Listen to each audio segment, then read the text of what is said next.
మేషరాశి ఫలాలు Friday September 19, 2025.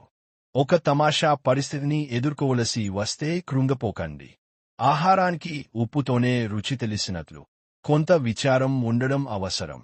అలాగ ఉన్నప్పుడే మీరు సంతోషపు విలువను గుర్తిస్తారు. కొన్ని సామాజిక సమావేశాలకు హాజరై మీ మూడ్ని మార్చుకోండి. ఆర్థిక పరిస్థితులలో మెరుగుదల తప్పకుండా కనిపిస్తుంది. ఇంట్లో పండుగ వాతావరణం మీ టెన్షన్ల నుంచి తప్పిస్తుంది. కేవలం శ్రోతలాగా మిగిలిపోకుండా మీరు కూడా వీటిలో పాల్గొనడం మానకండి. మీరు చాలా పేరు పొందుతారు. వ్యతిరేక లింగం వారిని సులువుగా ఆకర్షిస్తారు. ఆఫీసులో ఎవరితోనైనా మాట్లాడేందుకు మీరు చాలా కాలంగా ఎదురుచూస్తూ గనక ఉన్నట్టయితే ఆ మంచి రోజు ఈ రోజే కానుంది. ఎవరైతే చాలా రోజుల నుండి తీరిక లేకుండా గడుపుతున్నారో మొత్తానికి వారికి సమయము దొరుకుతుంది మరియు వారి ఈ సమయాన్ని ఆనందంగా గడుపుతారు. ఈ రోజు మీ జీవితంలో వసంతం వంటిది. Full romance. మీరు మీ జీవిత భాగస్వామి. అంతే.